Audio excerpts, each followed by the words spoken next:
வந்து இப்போ நம்ம ஜனங்க இப்போ வந்து விரவே மறந்துச்சு. இப்போ போய் விரவுக்கு கொண்டு வரணும் தம்பி, தண்டவாணி குறிப்பிட்ட பிறகு விறகு விலையெல்லாம் ஏறி போச்சு. ஒரு காலத்தில் விரவை வெட்டி நம்ம ஊரில் வச்சுருந்து சாணி தட்டி எல்லாம் நல்லா அனுபவிச்சோம். இப்போ எல்லாம் எரிக்க முடியுமா? ஆனால் முடியாது. இவன் முடியாது மட்டும் இல்லை, எங்கள் காங்கிரஸ் ஆட்சி காலத்தில் 400 ரூபா விற்ற சிலிண்டர் இப்போ 950 ரூபா. என்னடா 1050 ரூபாயா? ஆனால் படுபாயிருங்க இன்னும் கொஞ்சம் 1050 ரூபா வச்சுட்டானா? அது மட்டும் இல்லை, அது கமர்ஷியலுக்கு கிடைக்கல. இட்லி இந்த மோடி ஆட்சிக்கு வந்ததுலேருந்து இந்த மக்களை வந்திருக்கிற அத்தனை வேலையும் பண்ணியிருக்க. முதல்ல ஆட்சிக்கு வந்தோன்னா என்ன பண்ணாரு? இந்த ஜிஎஸ்டின்னு ஒன்று கொண்டு வந்தான். ஜிஎஸ்டின்னு ஒன்று கொண்டு வந்தோடனே ஹோட்டலில் இட்லி சட்னிக்கு எல்லாம் வரி போட்டான். இட்லிக்கு வரியை போட்டது மட்டும் பண்ணல, சட்னி தனியாக கேட்டால் அதுக்கு வேறு 5 ரூபான்னு போட்டான். இப்போ 4 நாளாக பார்த்தீங்கன்னா சாப்பாட்டுக்கு காசு கொடுக்குறதோட இல்லாமல் கேஸுக்கு தனியாக காசு கொடுக்கணும். கேஸ் எவ்வளோன்னு கேட்டீங்கன்னா, இப்போ உதாரணமாக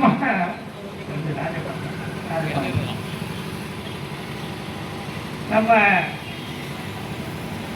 சாப்பிட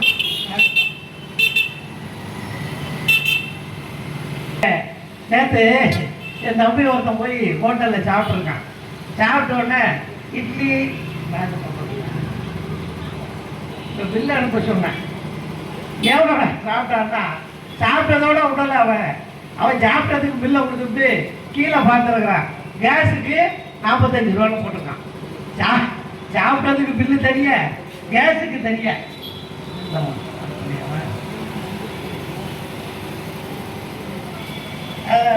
எப்படின்னா அது மாதிரி தான் சட்னிக்கு வரி போட்டு, இப்போ இட்லிக்கு வரி போட்டு, அதோட மட்டும் இல்லாமல் இப்போ கேஸுக்கு போட்டான்.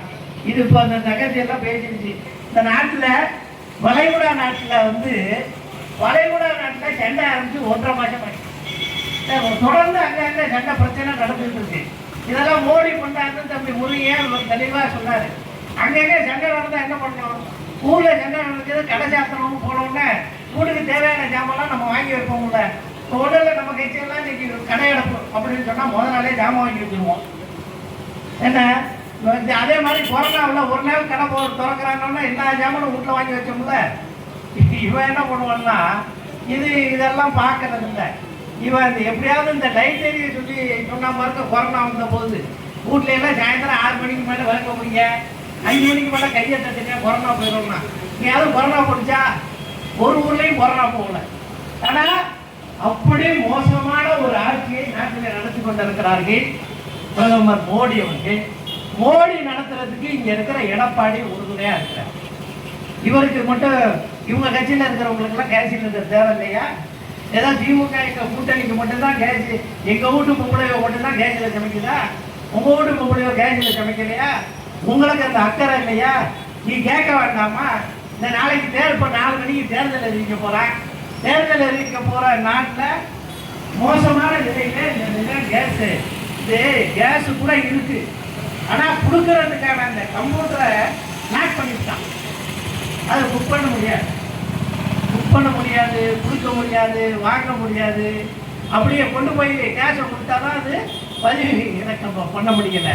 இது மட்டும் இல்லை, எங்கள் வீட்டு பிள்ளையோ பள்ளிக்கூடத்தில் படிக்கிற பிள்ளைகளுக்கு 3000 கோடி ரூபாயே பணம் கொடுக்குற பள்ளிக்கூடத்துக்கு படிக்கிற பிள்ளைகள். இந்த குடிதண்ணி நம்ம ஊரில் இருக்கிற குடிதண்ணிக்கு ஜல்ஜீவன் என்கிற அந்த திட்டத்தின் வாயிலாக கொடுக்கறதுக்கு 2000 கோடி கொடுக்கல.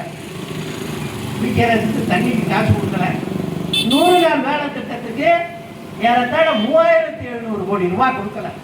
இப்படி ஒவ்வொரு திட்டத்திற்கும் பணமே ஒதுக்காத ஒரு ஒன்றிய அரசு இந்த நாட்டிலே இருக்கிறது. அந்த ஒன்றிய அரசுக்கு பாடம் புகட்டுகிற வகையிலே தான் இந்த இதெல்லாம் நாங்கள்லாம் மக்களுக்காக நிற்கிறவன், யாரும் சாவுக்காக நிற்கிறவன். என்ன எங்க எந்த நேரத்தில் என்ன நடந்தாலும் அங்கே போய் நிற்கிறவங்க தான் ஒன்று சேர்ந்து உங்களிடத்துல வந்திருக்கிறோம். அது மட்டும் இல்லை பெரியோர்களை, இப்போ அவங்களோட கூட்டணியை பற்றி உங்களுக்கு எல்லாம் நன்றாக தெரியும். எப்படி கூட்டணி என்று தெரியும்.